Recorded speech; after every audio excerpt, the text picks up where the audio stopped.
eBay Partner Network, which is eBay's affiliate program for eBay marketplaces. That was a great question earlier today. eBay has gone through some acquisitions and some changes over the last year. We have eBay Enterprise, which was formerly Pepper Jam Network, which I think is moving back to Pepper Jam Network, so there's been a lot of confusion, but my team runs a global affiliate program. We operate in 13 countries around the world, and I've been with eBay for just about 3 years now. Before I was at eBay, I've been in the online marketing space for about 15 years. I spent a couple of years at drugstore.com, a couple of years managing the affiliate program at Blue Nile in Seattle, and I was actually a publisher for about 7 years in there too. So love the space, and I really appreciate Sean and Missy having me out to speak today, and all of you guys for showing up. So I'm going to talk about mobile commerce. What makes me particularly well-suited to speak about mobile commerce? Me in particular, probably not a lot, but eBay has been on the forefront of mobile commerce, frankly, for about the last 10 years. And eBay, if you'll remember back, maybe 8 or 9 years ago, eBay was in a really bad place, and at the time decided to just really double down and invest in mobile. And that was a huge bet for the company at the time, and it's something that's really paid off. Where eBay today is the global mobile commerce leader. Our apps have been downloaded 240 million times, and it's a place that I think we've really led the way. So I'll start with the obvious. So I think everybody here is everywhere, and the way people engage with mobile is changed. It continues to change. And it's not just that people are on their mobile device, right? That they're using mobile differently. They shop differently. They engage differently. And for us, what does that mean? It means that we actually have to change the way we communicate to people through mobile and respect what they're doing. So one example here, when Apple launched their watch last year, eBay was one of the first companies to have a mobile app for Apple Watch. But we didn't just recreate the website or even our mobile app. We actually developed something different, realizing that when people are using their watch, they're using different activities, right? They're checking their auctions. There might have been outbid, so they're going to go back. So it's fundamentally a different product, but it has to be the same sort of user experience where people are familiar with it, but understanding that they're doing something different. So people are expecting a lot more. I think we've been talking about mobile for probably 5 to 10 years, that this is going to be the year of mobile, this is the year of mobile, everybody gets excited, and the truth is that it's here, right? It's past. And people's expectations are very, very, very high. I think everybody's on their phone, probably half of you right now, and you expect that you're on your phone, you're going to go back to your laptop, you're going to go to a tablet. You expect that experience, there's continuity between it, and that goes not just for retail sites, but it goes for affiliate sites too. You should expect that your users are going to be hopping around, and how do you make that experience very, very streamlined for them? Excuse me. And omni-channel, so on the retail side, people expect they can buy it online, they can return in store, they can buy it in store, return it online. A lot of retailers over the last 5 or 10 years have tried to move to omni-channel platforms. Some retailers have been more successful than others, and there's obviously some great examples like the Best Buys of the world that actually have been taking mobile devices to their retail stores that actually let people check out within the aisles, knowing that people are showrooming, they're taking their mobile devices there. Global is a big one. I mentioned eBay's is everywhere. We're a little bit myopic in this country. I think the expectation is we don't buy a lot of stuff from outside the country, but if you are in a place like Australia, if you are in a Western European country, you're buying a lot of stuff outside of your own country. So the availability of goods, people are on the mobile device, they expect that they can shop from anywhere in the world. And the last one's maybe the most important, is that people are looking to be inspired on mobile. So I think historically, we really thought of the device as, I go on here to check a price. I go on here to see if my item's shipped. But this is the first screen for most people. And so now they're expecting to go on and not just do these functional activities, but they want to shop. They want to explore. They want to be inspired. They want to find things. And it's not just a device for doing things. It's a device for living. So some numbers just to kind of put it in perspective. 220 minutes a day, right? So almost 4 hours. And a lot of us here are probably more than that. It's an incredible amount of time that people are engaged with their mobile device. 30% of e-commerce sales are going through mobile. maybe not finishing on mobile, but they're certainly touched by mobile. And you can see the explosive growth within mobile commerce, up almost 40% year over year. For eBay, almost 60% of all the sales that we generate globally are touched by mobile. And particularly in markets like the UK, Australia, some parts of Asia, it's much, much higher than that. In the UK, for example, I won't say the vast majority, but a strong majority of our sales are mobile. So, speaking of eBay, people buy everything on mobile, and I think there's a question of, are there things people will not buy on mobile? Since I put this slide up, somebody just bought a pair of ladies' shoes. Shoes isn't something that I ever would have thought. People are buying a lot on mobile, but they do. Cars and trucks, eBay sells a lot of cars and trucks. Since I started this presentation, somebody's bought a car or truck. I think there was a story our CEO was telling last year of somebody who purchased a Lamborghini on their mobile device, sitting on an airplane waiting to take off. Now, they didn't start that purchase there, but that was the moment they decided to close it, and they were able to do that on their mobile device. And then stuff that's more ubiquitous, like tablets. Every 43 seconds, a tablet's sold on eBay. So I mentioned we're already past the tipping point. There's no such thing as mobile commerce. Commerce is mobile. Commerce is everywhere. There's ubiquity. So what are we going to do, right? As affiliates, as retailers, we have to change the way that we interact. We have to change the way we present information. And we have to change the way we engage with users. So this is a fairly simple checklist, but it shocks me when we talk to our publishers how many people either just haven't thought about it, or it's something that's been on their mind for weeks, months, years, and they just haven't gotten around to it. Super simple, right? You should have a mobile site. You should have a responsive design if you don't have a mobile site. And I'll get to some numbers on that in a second. But again, if you're showing people full site on mobile, you're absolutely missing out because people don't have the tolerance for it anymore. It's not legible. When you're optimizing for different screens, think about your layouts, think about ads. If you have a 300 by 250 ad, right, it scales very, very well. But is the text in that ad actually visible when it scales down? Are you looking at your site on your mobile device? Are you looking at your site on other people's mobile devices? It might be worth buying a couple mobile devices just to make sure that the proof's in the pudding and what you're showing people is your best foot forward. Throw away your Flash. Hopefully nobody's still using Flash. Steve Jobs has won from the grave, and Flash is dead. And if you still have Flash on your site, you're absolutely losing your users as soon as they turn on their mobile device. Make sure your text is absolutely readable. As smaller and smaller it gets, people just lost the patience to be able to pinch and grab. They'll just go into something else. Links, easy to select. I'm sure everybody here, like me, fat fingers links all day long.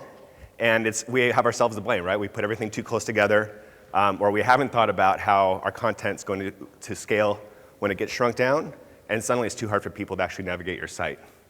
And navigation's a really big one too, and I feel like every few months, mobile navigation's changing, and trends start, bless you, trends start, do people understand how to navigate? There's not ubiquity yet in mobile navigation, and trends will continue to change. And this says I should restart my computer, but I'm going to ignore that.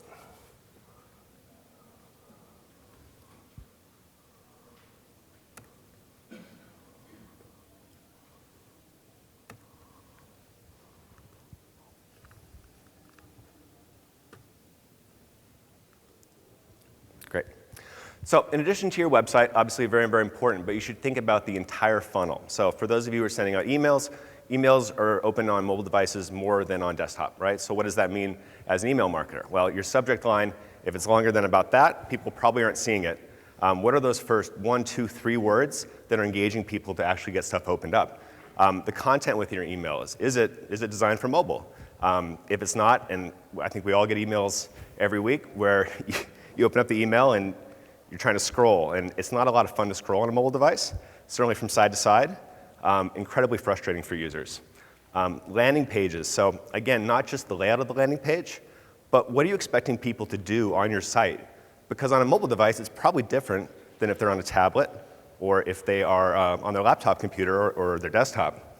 A lot of times people are at a different point in the funnel. Maybe you want to show them something more about research. Maybe you're not trying to actually close a sale if it's on mobile. If you're able to differentiate your content from mobile to desktop, you want to consider that. And then certainly, who are the advertisers that you're working with or the lead gen companies? Are they really focused on mobile? And this is another one. If you're not clicking through your links on a mobile device, if you're not seeing where you're sending people, you might find yourself really disappointed when you realize you've gone through all this work and then you put something on a page and that company is not actually taking the same time and effort that you have, and obviously your conversion goes down. Then your actual business, what you're doing. So what are the products that you're selling? Something that's worked for you, and I think as affiliate marketers, we learned that nothing lasts forever, and you do something for a couple of years, 2-3 years, and maybe it's time to move on and do something else. Mobile absolutely has changed things where there's certainly certain types of products that sell better on mobile device or convert better. So event tickets is a great one, right? Like event ticketing has been one of the first industries on mobile, and it's completely ubiquitous that you're willing to buy a ticket, have your ticket on your mobile device. Things like deals, right, where it's a very short consideration cycle. People see something, it's an impulse buy, and they go through. Ad types is another big one. So again, a 300 by 250 or other sizes that happen to scale, you should really think about what you're using on your site to make sure that they display right in mobile. Checkout is I'll talk about that a little bit more in a second, but it's one where we've got some ideas of what we think can be improved with the process. Checkout's always been a struggle for mobile, right? It's just tough to start typing everything in. Companies like PayPal obviously made that a little bit easier. You type in your email address and it starts to fill it all out for you. But I think there's more coming in the future around checkout. And this is one that's always frustrating to talk about because it seems so basic, but are you really looking at the data? Do you even have data? Are you using Google Analytics? Are you using something to start to understand that your mobile traffic is different? It is fundamentally different.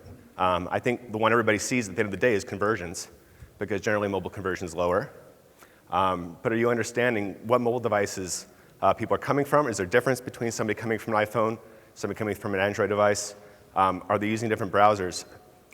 Again, if you don't have the time to check and recheck your own site on different devices, different user agents, the data probably tells you, right? If there's a number that's off, there's probably something going on.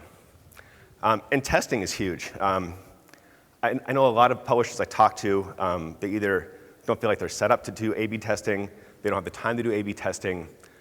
There's some great companies out there that make it really, really easy to do some A/B testing, but that's the only way that you're going to improve, right? Like nobody's in a position here where they can drastically change their site for all their traffic without potentially losing a lot by doing it.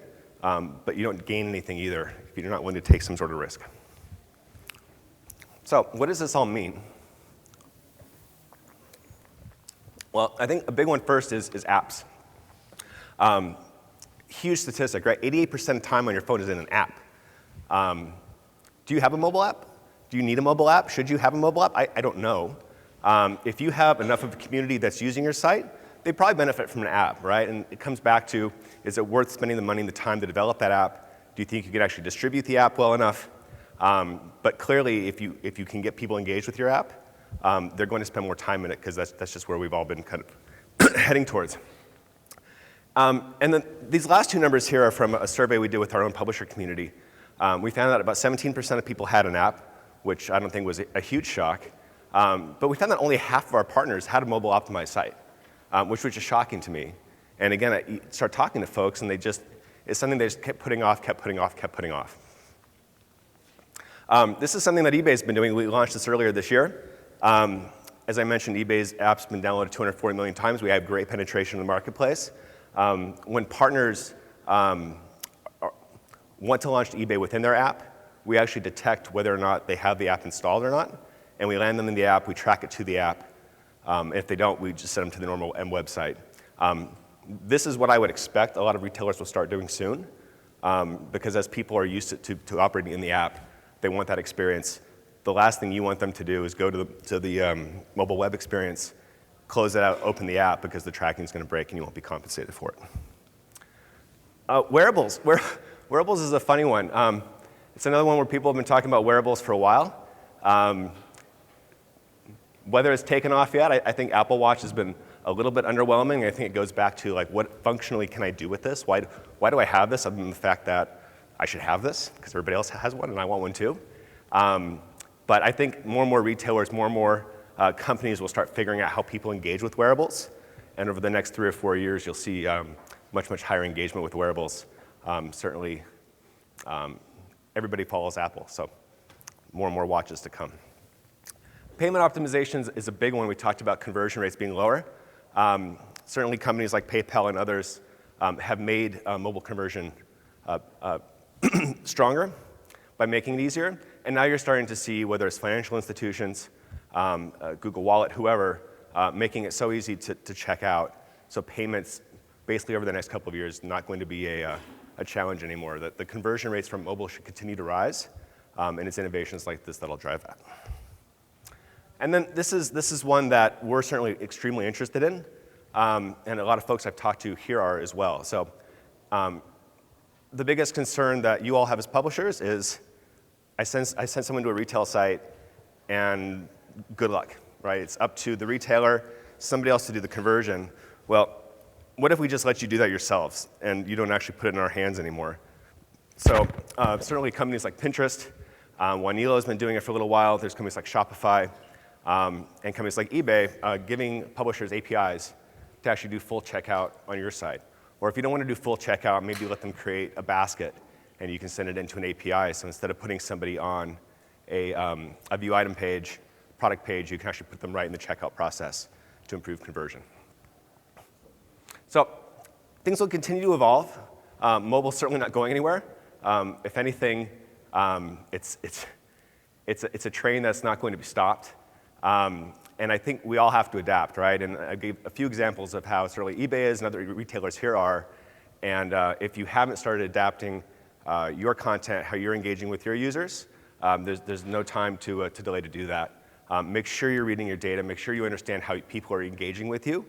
And then there'll be other trends to come. This is obviously a great conference to come to understand what's coming up next. So with that, I'll open it for questions. Yeah?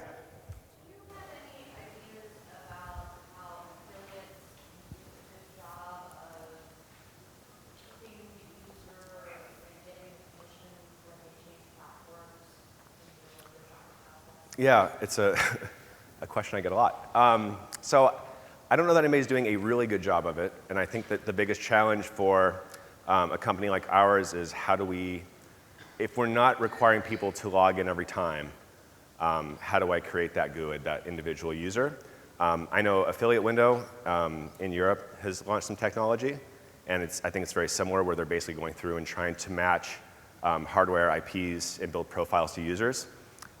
We've certainly started going down that road as well, and a company like a Facebook or an Apple where they're constantly making people log in, they have more capability to do that. I think one of the challenges that we've started to see is some privacy concerns in Europe of basically does that sort of profiling start looking like personally identifiable information, and is everybody going to start going down this road and then get slapped down in Europe and you won't be able to do that. But it's a problem, right? Like there's no doubt, you know, when I say that over half of our traffic, or sorry, half of our sales are touched by mobile, obviously there's attribution issues, right? They're not all last click. But for us, we certainly want to understand just from how we spend money and how we engage with users, where mobile's touching, and then try to compensate our partners fairly for it. Yeah?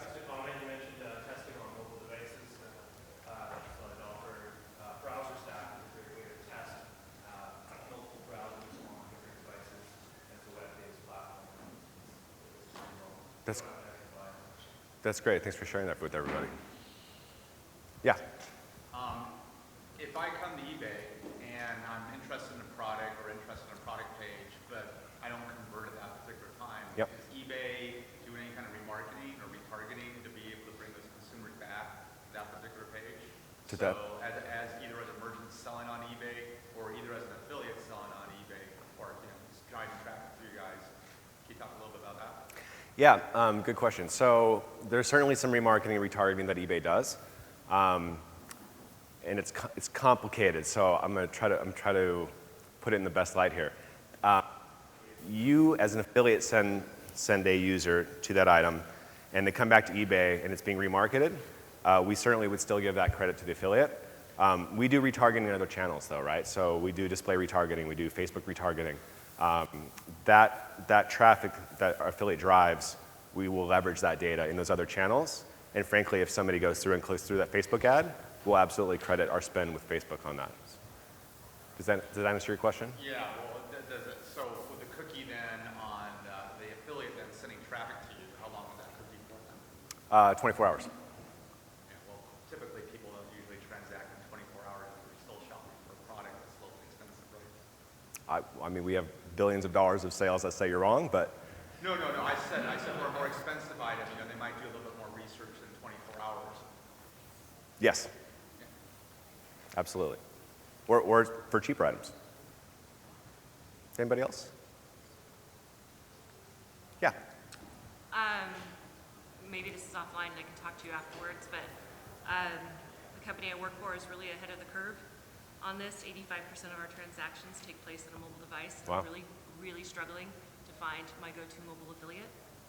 And so anybody who's a mobile affiliate, I'm interested in talking to you.